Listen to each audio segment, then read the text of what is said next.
Good morning everyone. कैसे हैं आप सभी? तो आज हम चर्चा करेंगे कोल जनजाति के बारे में। सबसे पहले ये बताएं, आप सभी को जनजाति और जाति क्या होती है, ये सभी चीज पता है या नहीं पता है? नहीं तो इस पर थोड़ा सा चर्चा करते हैं कि जाति और जनजाति क्या होती है। बताइए। तीन चीज होते हैं, तीन शब्दावली होती है टर्मोलॉजी में। अगर हम बात करें तो उस चीजों के बारे में हमको जानना अनिवार्य हो जाता है। एक होता है जाति, दूसरी होती है जनजाति, और एक और होती है जिसको बोलते हैं उपजातियां या उपजाति। ये तीनों में शब्दावली का अंतर होता है। हमको सामान्य रूप से ये शब्द ऐसे नजर आ रहे कि तीनों समान हैं, लेकिन तीनों में थोड़ा ना थोड़ा परिवर्तन है। जैसे कि जाति का अगर मैं आपको उदाहरण के तौर पर समझाऊं तो जाति जो है वो एक वृक्ष है, एक पेड़ है। ठीक उसी प्रकार जनजाति की बात करें तो जनजाति किसी समुदाय विशेष के लिए संबंधित होता है शब्द जो है, या फिर ग्रामीण क्षेत्रों के लिए, जैसे कि जो जंगलों में निवासरत जो जनजातियां हैं उनके लिए ये शब्द का प्रयोग किया जा सकता है। उपजातियां क्या होती हैं? अगर पेड़ है तो निश्चित रूप से पेड़ की शाखाएं भी होंगी, टहनियां भी होंगी, और ये जो टहनियां होंगी उस पेड़ों से जुड़ी होंगी। तो ये जो टहनियां है इसको हम उपजाति कह सकते हैं। समझ में आया नहीं आया? नहीं आया होगा, एक और फिर से देखिए। देखिए, वृक्ष बहुत अच्छा बनाते, आता तो है नहीं पर प्रयास करते हैं हम। ठीक है, मान के चलिए ये वृक्ष है, देख पा रहे हैं? ये पूरा जो है ये वृक्ष है, ये है वृक्ष। तो ये जो वृक्ष है इसको उदाहरण के तौर पर हम मान सकते हैं कि ये एक जाति है, और वृक्ष की ये जो शाखाएं हैं ये जो है उपजातियां होंगी। मतलब कहीं ना कहीं उपजातियां जो होंगी वो जातियों से संबंधित होती हैं, उपजातियां। ठीक उसी प्रकार जनजाति, जन का मतलब लोग होता है, आपको अगर जानते होंगे जन का सामान्य अर्थ लोग होता है, और लोगों से संबंधित जो जाति होती है वो जनजाति कहलाती है। लेकिन हम दूसरे परिप्रेक्ष्य में ये देखते हैं कि बहुत सारी जगह ऐसी होती है जहाँ की जो जनजाति होती है अपनी संस्कृति के नाम से जानी जाती है। अगर आपने देखा होगा कि उनकी बहुत सारी परंपराएं होती है जिसके अनुसार वो व्यवहार करती है। अगर आप देखें तो बैहर साइड चले जाए, इसके अतिरिक्त लांजी साइड चले जाए, लांजी में देवरबेली साइड आप चले जाए तो विभिन्न जनजातियां के लोगों को आप देख पाएंगे, उनकी बोली को समझ पाएंगे। इसके अतिरिक्त मैंने जब बात किया संस्कृति, संस्कृति क्या होती है मैंने आपको अनेकों बार बताया संस्कृति क्या होती है? बताएं कोई भी। देखिए, जब भी मैं संस्कृति पूछता हूँ आप यही करते हैं कि ट्रांसलेट कर लेते हैं इंग्लिश में। तो ऐसा ना करें, मैं उसकी परिभाषा आप बताएं कि संस्कृति होता है क्या, आपने क्या समझा? ये होती है संस्कृति। संस्कृति की स्पेसिफिक परिभाषा में मैंने आपको अनेकों बार बता चुका हूँ, आज फिर बता देता हूँ। किसी समाज, क्षेत्र अथवा विशिष्ट जनजातीय क्षेत्र में व्याप्त, जनजातीय क्षेत्र आ गया, इसमें व्याप्त विशिष्ट दीर्घकालीन परंपराएं। दीर्घकालीन परंपराएं ये शब्द आया है यहाँ पर। तो दीर्घकालीन परंपरा वे परंपराएं होती है जो लंबे वर्षों से चली आ रही है। लंबे का मतलब ऐसा नहीं कि 2 महीना, 4 महीना, 6 महीना। लंबे का मतलब वर्षों से चली आ रही है, जिसके अंतर्गत विचार, विश्वास, रहन सहन, खान पान, स्थापत्य। स्थापत्य पता है ना, मैंने आपको स्थापत्य कला भी पढ़ाया था, शिल्प कला, चित्रकला, वहां पर स्थापत्य कला पढ़ाया था। स्थापत्य आदि की प्रवृत्तियां समग्र रूप से, समग्र मतलब जब ये सब चीज आपस में मिलती है तो एक संस्कृति का निर्माण होता है, यही होती है संस्कृति। चूंकि अगर हम बात करें कि मनुष्य एक सामाजिक प्राणी है, वह समाज के बिना नहीं रह सकता। अगर हम बात करें तो प्रत्येक व्यक्ति की एक संस्कृति होती है, कहीं ना कहीं एक धर्म होता है। कोई भी व्यक्ति बिना धर्म के या फिर बिना संस्कृति के जीवन यापन कर सकता है क्या? आपको ऐसा लगता है कोई कर सकता है? संभव ही नहीं है, असंभव है ऐसा कर पाना। तो यह है असंभव। तो चलिए, इतना समझ पाए? हाँ या ना तो बोल दीजिए। चलिए आगे पढ़ते हैं हम। आज हम जनजाति पढ़ेंगे, कोल जनजाति। मैंने आपको 3 जनजाति बताया था, मध्य प्रदेश की सबसे बड़ी जनजाति, और भारत की सबसे बड़ी जनजाति, और मध्य प्रदेश की दूसरी बड़ी जनजाति, और तीसरी कोल जनजाति। आज हम मध्य प्रदेश की तीसरी बड़ी जनजाति कोल जनजाति पर चर्चा करेंगे। तो इसकी उपजातियां होती हैं रोहिया एवं रौतेले।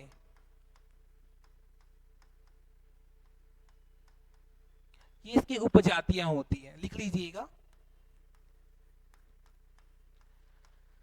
जब भी कोई आपसे पूछे कि उपजातियां क्या होती तो आप उदाहरण के तौर पर बता सकते हैं, वृक्ष का उदाहरण दे सकते हैं कि एक वृक्ष है, वृक्ष की अनेक सारी टहनियां होती है जो उस वृक्ष से संबंधित होती है। ठीक उसी प्रकार जो जातियों से संबंधित होती है वो होती है उपजातियां। उप का मतलब कहीं ना कहीं छोटा होता है।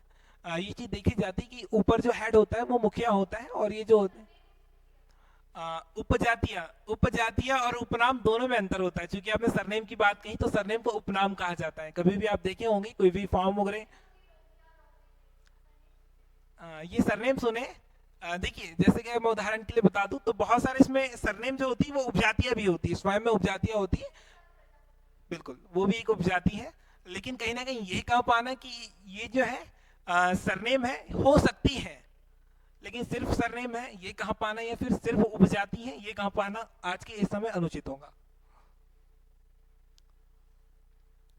विवाह जो होगा इसमें हिंदुओं की तरह होगा। हिंदुओं में पता है ना विवाह किस तरीके से होता है?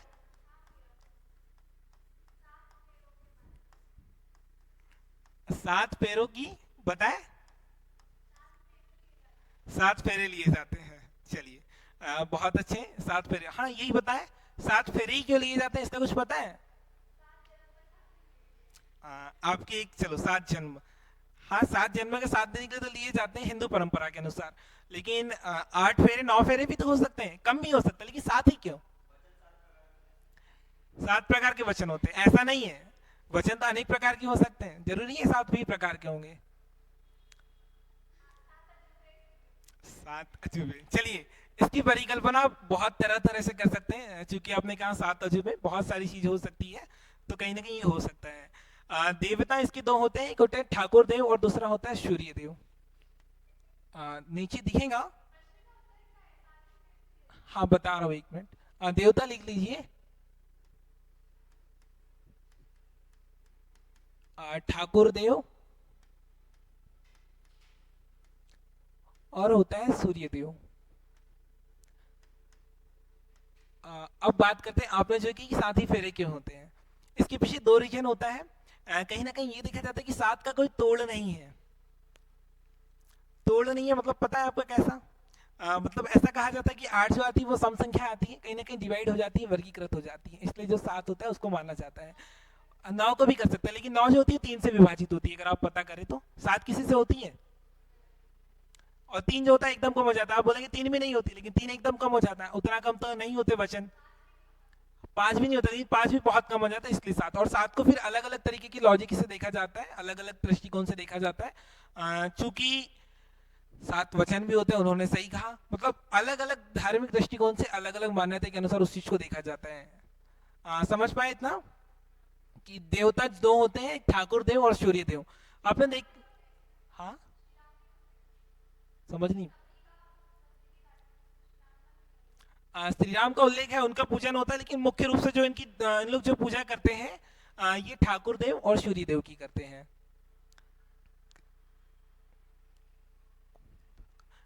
नृत्य जो होता है, नृत्य का नाम है कोल दहका। एक विशेष प्रकार का नृत्य होता है, कभी हम नृत्य का वीडियो देखेंगे कि ये नृत्य किस प्रकार का होता है। कोल दहका, जी, दहका। किसी को पता है डांस और नृत्य दोनों में क्या अंतर होता है? बताएं क्या होता है? केवल भाषा का अंतर होता है, शब्दावली का अंतर होता है। वो मैंने इंग्लिश में कहा, ये हिंदी में कहा, बाकी अंतर तो नहीं होता। दोनों में एक ही चीज किया जाता है, प्रदर्शन दोनों में शारीरिक कलाओं का ही होता है। नृत्य समझ पाए? इसकी एक विशेषता, कौन क्या विशेषता होनी चाहिए बताएं? मैंने आपको बता चुका हूँ, प्रारंभ में बताया था, जैसे ही मैंने कोई जनजाति मैंने पढ़ाना प्रारंभ किया, इसकी एक विशेषता बताया था। हाँ एक विशेषता लिख लीजिएगा, मध्य प्रदेश की तीसरी सबसे बड़ी जनजाति कोल जनजाति, लिख लीजिए, कभी कभी पूछा जा सकता है। कभी कभी आपको बहुत सारी जनजातियां दे देगा और क्रम से जमाने दे देगा, तो क्रम से जमा लीजिएगा। मध्य प्रदेश की पहली बड़ी जनजाति आप ही लोग बताएंगे, कौन सी जनजाति है? भील जनजाति। दूसरी, तीसरी, भील, गोंड और कोल। ये मध्य प्रदेश की 3 प्रमुख बड़ी से लेकर छोटी जनजाति है, भील, गोंड और कोल। ठीक इसी संदर्भ में भारत में सबसे बड़ी जनजाति है गोंड, और दूसरी भील, तीसरी नहीं पता। दो ही है, भील और गोंड, मतलब इसके संदर्भ में उल्टा है। इतना समझ पाए? लिख लीजिए।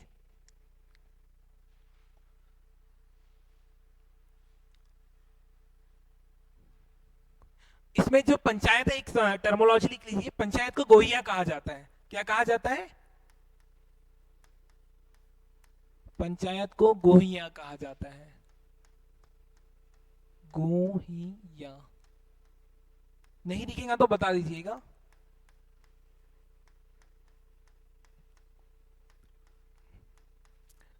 पंचायत को गोहिया कहा जाता है। और पंचायत के मुखिया को कहा क्या कहा जाता है? नहीं नहीं, सरपंच आप लोग पॉलिटी राज व्यवस्था की दृष्टिकोण से देखते हैं, जो कि हम संवैधानिक रूप से, लेकिन और कुछ कहा जाता होगा? नहीं, मुखिया भी नहीं। और कुछ दो तीन शब्द आपने सुने हैं, ये मैं बोल सकता हूं। नहीं, प्रधान भी नहीं।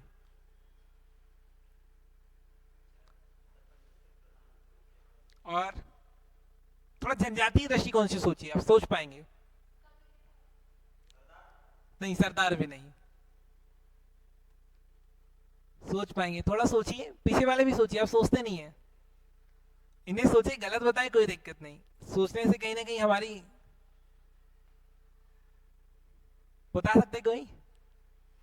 मुकद्दम सुने कभी? देखिए, जैसे मैंने बताया सब सुनते हैं। लिख लीजिए, मुकद्दम। पंचायत के मुखिया को मुकद्दम कहा जाता है। कुछ लोग हो सकता है कि पहली बार सुने, लेकिन इसको कहा जाता है। कुछ लोगों ने सुने होंगे, ऐसा मैं मान सकता हूं। हाँ, मुकद्दम कहा जाता है। हो चुका है? इतना समझ पाए? चलिए अगली जनजाति की ओर हम बढ़ेंगे। अगली जनजाति है बैगा जनजाति। कौन सी जनजाति है? बैगा जनजाति। कुछ ही लोगों की मैं बात करूं तो कुछ लोग पहले ये मानते थे, या अभी भी कुछ लोगों का ऐसा संदेह है कि जो गोंड है और बैगा जनजाति वो दोनों समान जनजाति है। कुछ लोग आज भी ऐसा मानते हैं, परंतु मैं आपको स्पष्ट कर दूं कि ये दोनों जनजाति अलग अलग है। क्योंकि मैंने इसके पूर्व में गोंड जनजाति भी पढ़ाया है, आज मैं बैगा जनजाति पढ़ा रहा हूँ। तो ये बैगा जनजाति है, इसका विस्तार कहाँ कहाँ पर हुआ है कोई बता सकता है? आप लोग तो बता पाएंगे निश्चित रूप से। मंडला, शहडोल, बालाघाट और मंडला, शहडोल, बालाघाट, डिंडोरी, और मैंने अमरकंटक नदी से संबंधित कुछ जिले भी लिखा, सॉरी अमरकंटक नदी से संबंधित लिखा था, अमरकंटक के आसपास का क्षेत्र अगर लिखाया हो तो। नहीं लिखाया? चलिए यहां लिख लीजिएगा। विस्तार, बालाघाट, मंडला, शहडोल, डिंडोरी और अमरकंटक वाला कुछ क्षेत्र।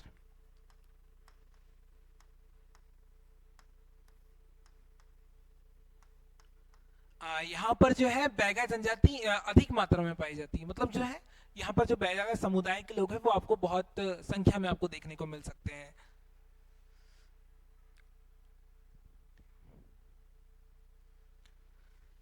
अब आती है उप जनजातियां।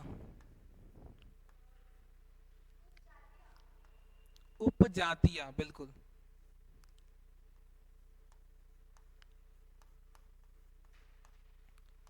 उपजातियां क्या क्या हो सकती, कोई बता सकता है? बहुत आसान, आपको याद त्वरित हो जाएंगी अगर आप बता पाए तो। कोई बता पाएगा? सभी लोग बालाघाट से ही है? चलिए, कुछ लोग बाहर के भी हैं। बता दीजिए क्या क्या हो सकती है। राय मैना, काठ मैना, नरोतिया, ये जो है उपजनजाति उपजातियां है। लिख दूं?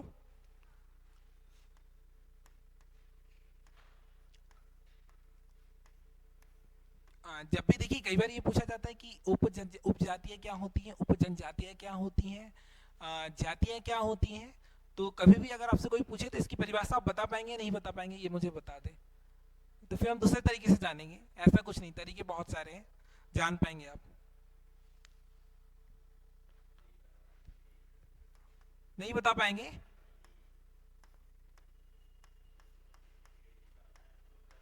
नरौतिया और भरौतिया।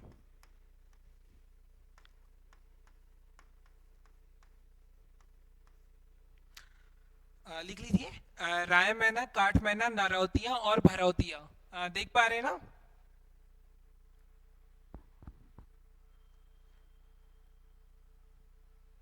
विवाह को बहुत अच्छा नाम दिया जाता है,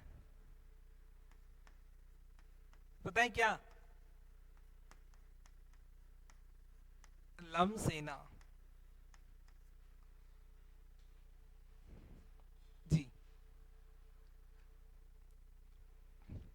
लिखते चलिए। विस्तार जो है इसका बालाघाट, मंडला, शहडोल, डिंडोरी और अमरकंटक क्षेत्र के आसपास हुआ है। इसके अतिरिक्त इसकी जो उपजातियां हैं वो है राय मैना। इसमें कई जगह राख मैना भी दिया हुआ है। ठीक है, राय मैना, राख मैना, आप ऑप्शन समझ पाएंगे तो आप अनुमान लगा पाएंगे। काठ मैना, नरौतिया और भरौतिया। विवाह जो है वो लमसैना। इसके अतिरिक्त देवता तो आपको पता ही है, ठाकुर देव और ठाकुर देव, दुल्हा देव, बूढ़ा देव, बड़ा देव हमने लिखाए थे, लिख लीजिए देवताओं में।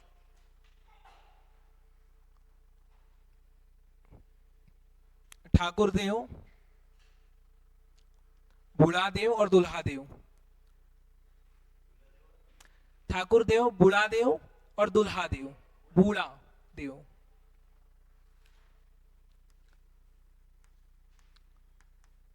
बूढ़ा देव, ठाकुर देव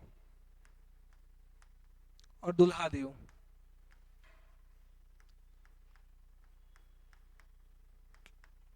ये जो तीन होते हैं ये उनके देवता होते हैं, इनकी पूजा अर्चना करते हैं। अधिकतर हम ये देखते हैं कि जो ये देवताएं होते हैं, अगर आप देखिए तो कहीं ना कहीं प्रकृति से संबंधित हमें नजर आ रहे हैं। जब भी हम जनजाति की बात करते हैं तो जैसे सूर्य की पूजा, कहीं ना कहीं ये प्रकृति के प्रति इनका प्रेम जो है उसको देखा जा सकता है। कहीं ना कहीं प्रकृति की पूजा अत्यधिक करते हैं ये देख पाते हैं। फिर नृत्य, अब आते हैं नृत्य के बारे में। नृत्य, तो नृत्य बता सकते हैं कोई? मैंने नृत्य लिखा भी था, कर्मा। हाँ, और तीन ही है। हाँ, और लिख सकते हैं कर्मा, सैला और परधौन। सैला और परधौन ऐड कर लीजिएगा उसमें। परधौन,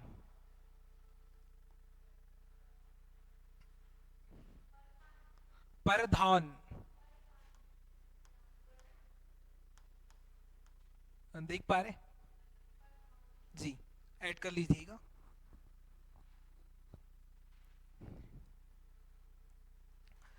इनके इनके कर्मा, कर्मा, परधौन लिख लिए बस। विशेष क्या क्या है इसमें? मैंने प्रकृति प्रेमी अगर मैंने इनको कहूं तो इनमें एक विशेष बात आती है जो भी हम पढ़ेंगे। कोई बता सकता है? अगर नहीं बता सकते तो मैं ही बता देता हूं। ये हल नहीं चलाते हैं। क्यों हल नहीं चलाते हैं? हाँ, हल, जुताई नहीं करते हैं। पृथ्वी की, भूमि की जो जुताई नहीं करते, क्यों नहीं करते? धरती को माता मानते हैं, इसलिए जो है वो हल का प्रयोग नहीं करते हैं। कौन नहीं करते हैं? बैगा जनजाति के लोग नहीं करते। तो आप लिख लीजिए विशेष में कि ये हल नहीं चलाते हैं या हल का प्रयोग नहीं करते क्योंकि धरती को मां मानते हैं।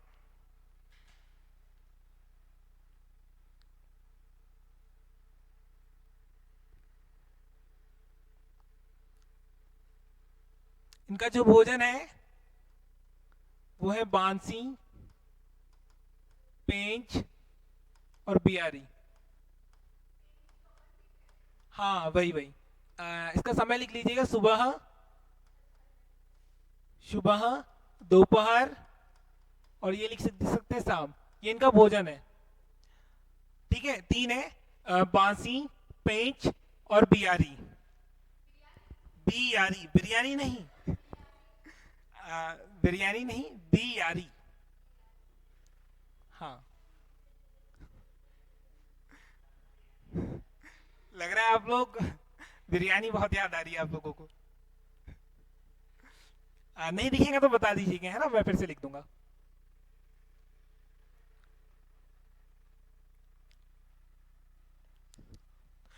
पूजनीय वृक्ष जो है साल। साल का वृक्ष देखिए आपने?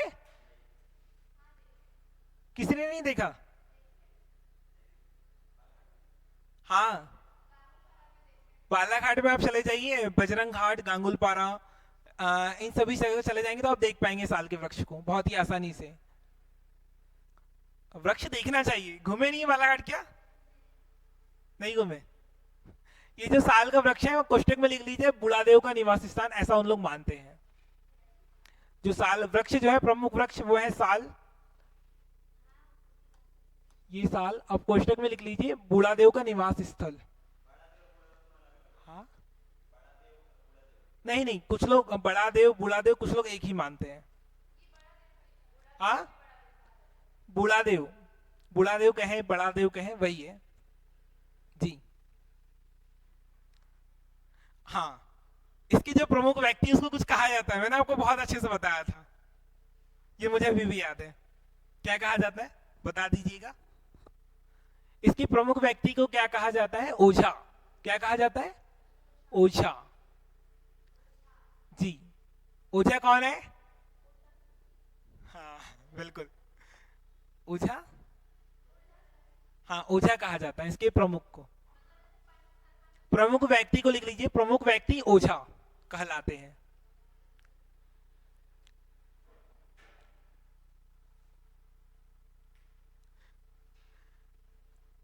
द बैगा पुस्तक के लेखक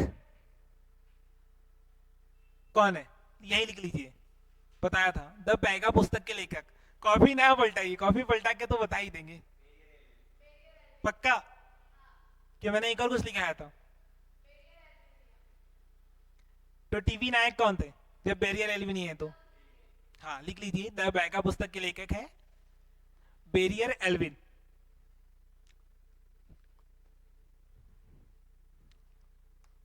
द बैगा, कभी कभी पूछा जाता है ना, इसको लिख लीजिएगा।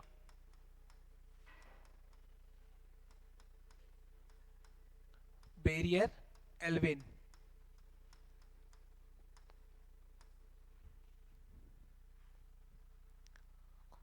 इनके गांव को क्या कहा जाता है? बैगाओं के गांव को कस्बा। चलिए, नहीं नहीं, कस्बा नहीं कहा जाता, मैं पूछ रहा हूं आपसे क्या कहा जाता है?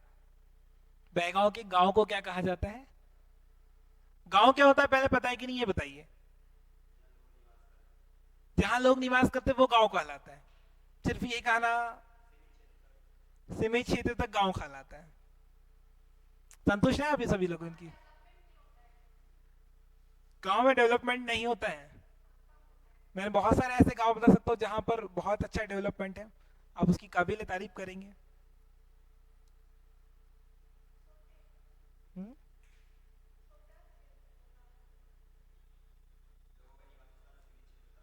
समय क्षेत्रफल या फिर बहुत एक छोटा क्षेत्र, वो गांव कहलाता है। लिख लीजिए, द बैगा पुस्तक के लेखक जो है वो बेरियर एल्विन है। इसको अंडरलाइन भी कर लीजिएगा, कभी बहुत बार पूछा जाता है। इनके गांव को पूर्वा कहा जाता है। क्या कहा जाता है? पूर्वा। चलिए आप बताइएगा, पूर्वा, पूर्वा कौन सा सही है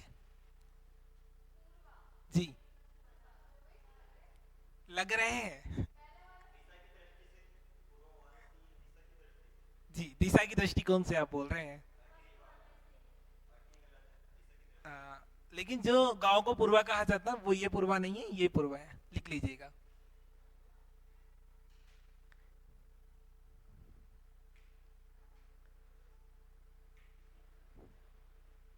हो गया।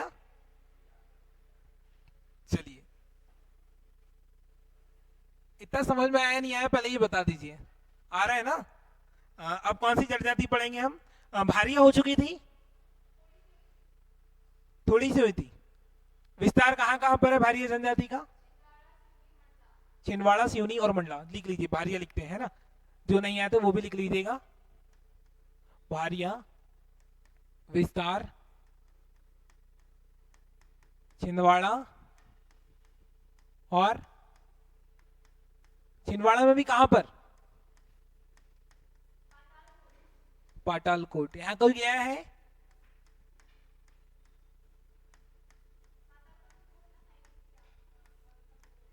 क्या है पता है? हाँ सर, हाँ सिवनी ऐसे ही लिखते हैं। सिवनी, सॉरी सॉरी, कैसे लिखते हैं बता दीजिएगा। सिवनी, हाँ। शिवम लिख लिख के आदत हो गई ना, इसलिए इससे वाला यूज होता है। चलिए, विस्तार छिंदवाड़ा में, पातालकोट में है, और सिवनी में भी कुछ मात्रा में। सहरिया जनजाति, भारिया जनजाति का है ना, भारिया जनजाति लिख लीजिएगा। उपजातियां इसकी हैं भूमिया और भूइधर, भूमिया और भूइधर, ये क्या है, उपजातियां। उपजातियां इसकी दो हैं, एक है भूमिया और दूसरी है भूइधर। दिख रहा है ना सभी को, भूमिया और भूइधर। विवाह दो होता है, कौन कौन सा, एक बहुत अच्छा बताया था मैंने आपको, लमसेना, जो तो मैंने आपको नहीं बताया था, आज लिख लीजिएगा। विवाह एक है लमसेना, हाँ, भारिया में भी लिख लीजिएगा, विवाह लमसेना। और दूसरा क्या लिखाया था, दूध लौटा हुआ लिखाया था। क्या होता है दूध लौटा हुआ, बताइए। कुछ लोग बोलेंगे कि सर दूध लौटा हुआ मतलब ये होता है कि हमने साइड वाले के घर से चाय बनाना था तो मंगे थे दूध उधार, उसको वापस करना है, ऐसा मत बोलना है ना। बताइए।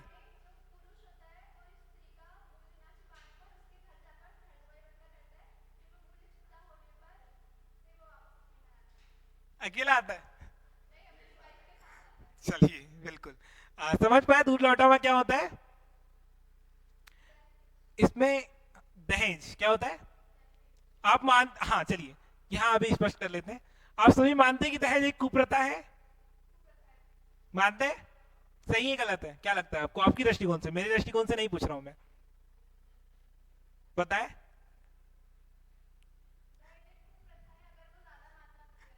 वो सहमत हूं मैं आपकी बातों से। इस संबंध में आपका क्या दृष्टिकोण है, मैं ये जानना चाह रहा हूं। बहुत अच्छा है, बहुत अच्छा है। चलिए कभी समझाएंगे इसको विस्तार पूर्वक, कभी नहीं, बहुत अच्छे से समझाऊंगा मैं आपको। इसके दो नृत्य हैं, भड़म और सैतम, दो नृत्य हैं, एक का नाम है भड़म, सैतम, हाँ वो भी है, लेकिन भड़म सैतम और जो लिख सकते हो आप नृत्य, सभी जगह अलग अलग मिल जाएंगे। नृत्य जो है दिख पा रहे हैं ना, भड़म और सैतम। विशेष में लिख लीजिएगा रंगभंग। रंगभंग क्या होता है, पहले ये बताइए। रंगभंग, विशेष लिख लीजिएगा, इतना हो गया, पहले ये बताइए, विशेष लिख लीजिएगा। रंगभंग भारिया जनजाति, मैं लिखूं या आप लोग लिख रहे हैं, बोलू। चलिए मैं बोलता हूं, लिखिए। रंगभंग भारिया जनजाति युवा ग्रह है, जनजाति युवा ग्रह है, ग्रह मतलब घर, घर होता है पक्का। चलिए इनकी बोली भारनोटी, इनकी बोली कौन सी है, भरनौटी है, भरनोटी लिख लीजिएगा, भरनोटी इनकी जो है वो बोली है। हाँ, युवा ग्रह मतलब युवाओं के ग्रह को कहा जाता है, हाँ। रंग भंग, भंग मतलब आमतौर पर क्या होता है,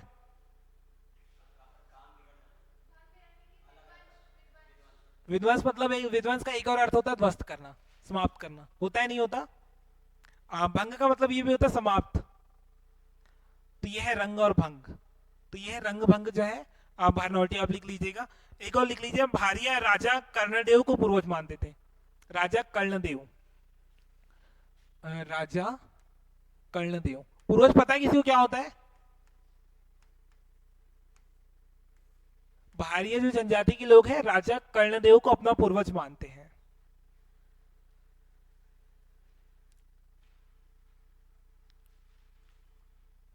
कर्णदेव राजा क्या होते हैं पता है किसी को, हाँ।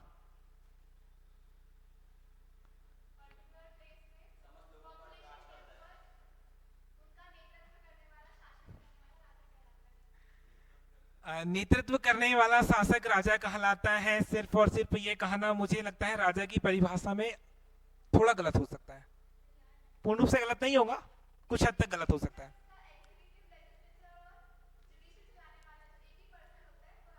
कि किस अनुसार बता रहे हैं? राज व्यवस्था के अनुसार। ये सामान्य रूप से क्या कहा जा सकता है? चलिए, राज करने वाला राजा। चलिए, बहुत अच्छी परिभाषा। हाँ हाँ, अलग अलग हो सकता है, जनता की भलाई के लिए भी आ जाएगा। प्रजा पर राज करने वाला राजा। हमारे यहाँ बहुत सारे ऐसे राजा हुए जिन्होंने प्रजा के हित के लिए भी काम किए, प्रजा के हित के लिए काम नहीं भी किए। इसके अतिरिक्त भी और भी बहुत कुछ। इतना समझ पाए? इसके बाद हम पढ़ेंगे सहारिया जनजाति। सहारिया जनजाति मूल रूप से कहां पर पाई जाती है? अनेकों बार मैंने आपको बताया, आप बता पाएंगे। भारत का इथोपिया कहा जाता है उसे। किसे कहा जाता है भारत का इथोपिया? शिवपुर। शिवपुर में क्या है? एक किला भी है। कौन सा किला है? जिला नहीं, दुर्ग। दुर्ग अर्थात किला। इथोपिया लिख लीजिएगा। मैं ही लिख देता हूं, भारत का इथोपिया। भारत का इथोपिया। मैं आपको आगे भी लिखाऊंगा, पर अभी लिख लीजिए, याद आया तो। भारत का इथोपिया कहा जाता है शिवपुर को। हाँ,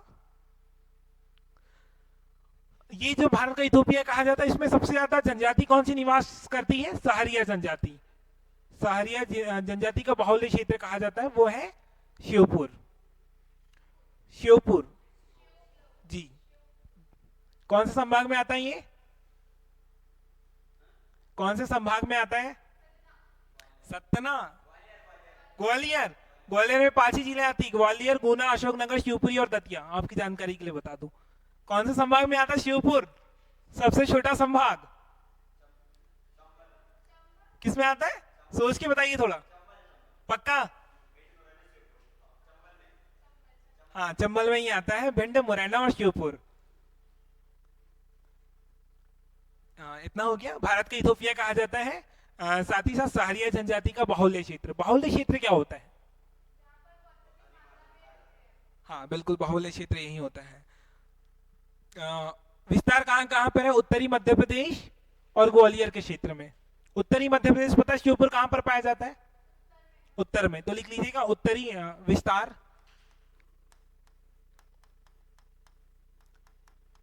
उत्तरी मध्य प्रदेश। उत्तरी मध्य प्रदेश में कहां पर? शिवपुर में और ग्वालियर में।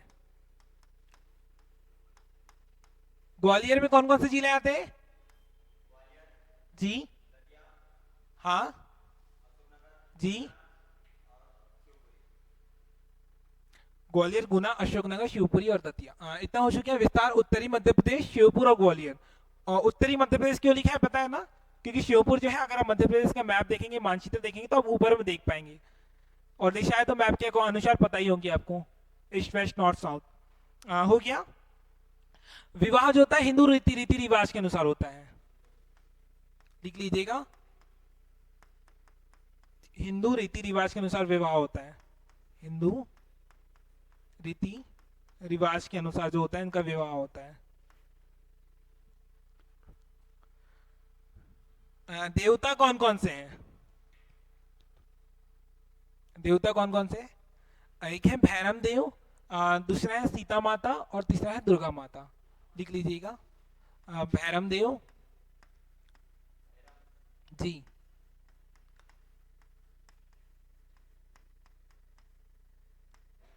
दिख रहा है ना? नहीं दिखेगा तो बता दीजिएगा।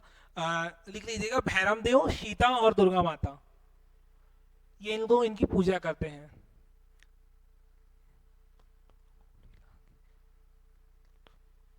इनका नृत्य जो है, नृत्य का नाम लिख लीजिएगा रागिनी जी। लिख लिए? नृत्य में लिखिएगा नृत्य रागिनी, दुलदुल,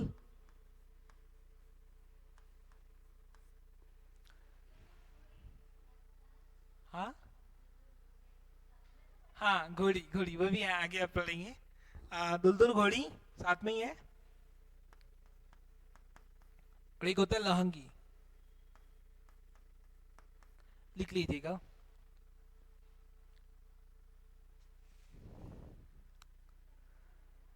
इसके अतिरिक्त विशेष में आएंगे। अब विशेष में आएंगे। इतना हो गया? नहीं दिख रहा है तो बता दीजिएगा। नृत्य लिखिएगा रागिनी, दुलदुल घोड़ी और लहंगी। जी लहंगी।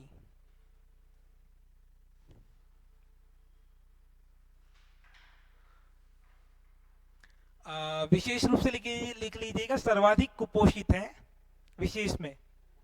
हाँ सारी जनजाति नहीं, श्योपुर अभी जो पढ़ेंगे आप आगे आगे। विशेष में लिख लीजिएगा सर्वाधिक कुपोषित है। कुपोषण क्या होता है? कुपोषण वो होता है जिसमें बच्चे को पोषण की पर्याप्त पूर्ति नहीं हो पाती, वो कुपोषण का शिकार हो जाता है। हाँ सर्वाधिक कुपोषित है, शराब का अत्यधिक सेवन करते हैं,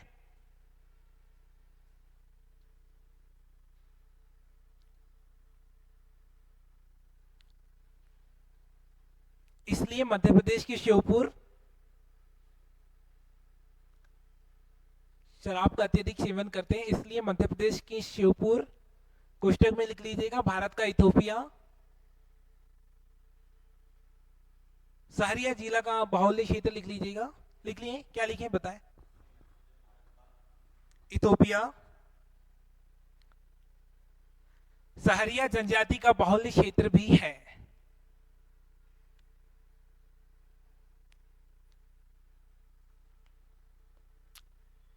हो गया? भारत का इथोपिया सहरिया जनजाति का बाहुल्य क्षेत्र भी है। इसके मुखिया को क्या कहा जाता है? पटेल। हाँ मुखिया को क्या कहा जाएगा? पटेल। सभी को पता है ना ग्राम पंचायत कब बनती, कितनी जनसंख्या की आवश्यकता होती है? बता दीजिए। नहीं, कितनी? 500 से 1000 ग्राम पंचायत के लिए। हाँ गांव में ग्राम पंचायत कितना? 500 से 1000 या 1000 से अधिक? बताएं। देखिए ग्राम पंचायत में 1000 से ऊपर, ठीक है। ग्राम पंचायत के बाद जनपद में 5000 और फिर जिला पंचायत में 50,000। ठीक है, याद रखिएगा 1000। कई बार देखना कि गांव में अगर 1000 से कम जनसंख्या होती है या फिर बहुत कम होती है तो 2-3 गांवों को मिलाकर एक ग्राम पंचायत बनती है। बनती नहीं बनती? बनती है।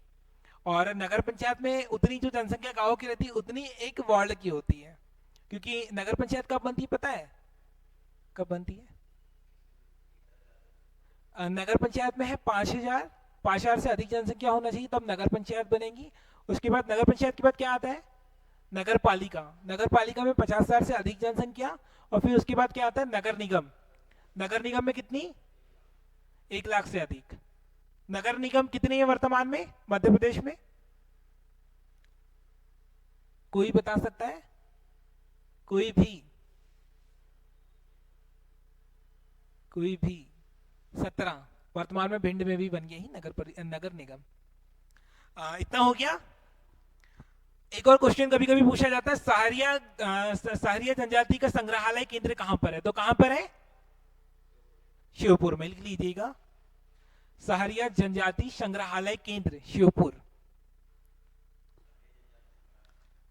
सहरिया जनजाति संग्रहालय। संग्रहालय क्या होता है?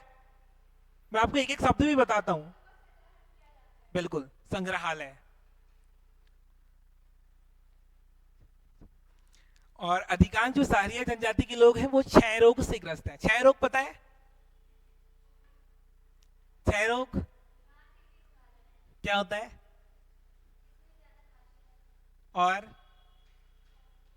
उसकी एक मुख्य विशेषता होती है जब खांसी आती है, खांसी के साथ साथ ब्लड निकलता है।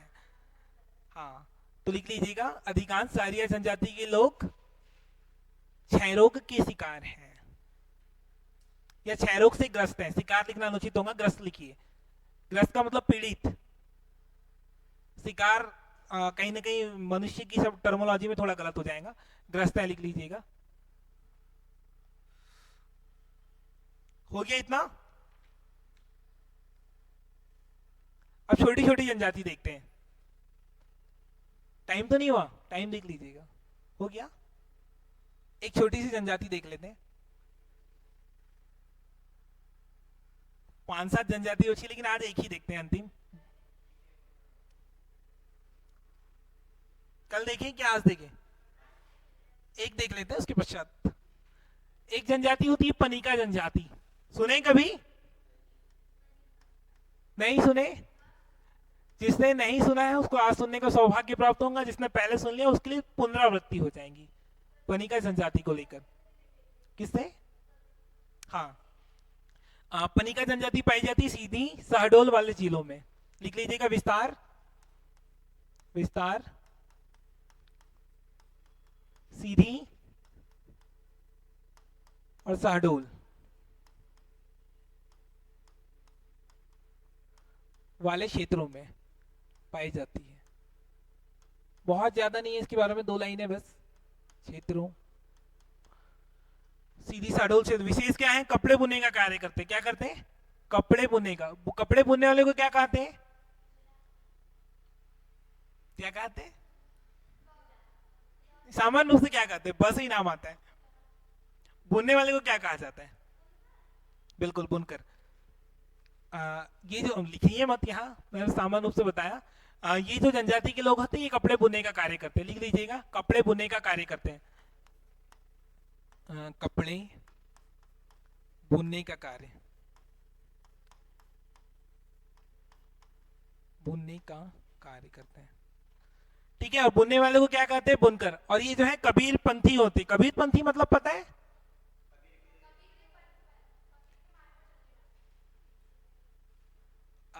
आपको ये पता है पंथ का, धर्म का, समुदाय का, सब में थोड़ा थोड़ा अंतर होता है।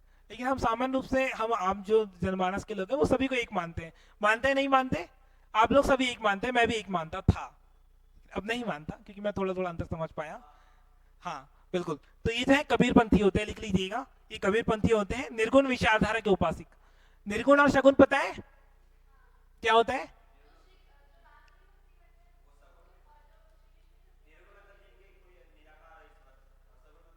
राम जी, कृष्ण जी कहना मुझे लगता है नहीं। शगुन निर्गुण ये नहीं। हाँ ये सही बोल रहे हैं, शगुन का। और आप जो बोल रहे कि आप उल्टा ही बोल दिए थोड़ा, ऐसा नहीं है। समझ पाए? कबीरपंथी होते हैं निर्गुण विचारधारा के उपासक होते हैं। इतना समझ पाए? किसी कोई प्रश्न आज से संबंधित, आज के इस विशेष विषय से संबंधित, टॉपिक से संबंधित? सब कुछ समझ में आ चुका है? चलिए आज के लिए इतना ही, आज एंड करें।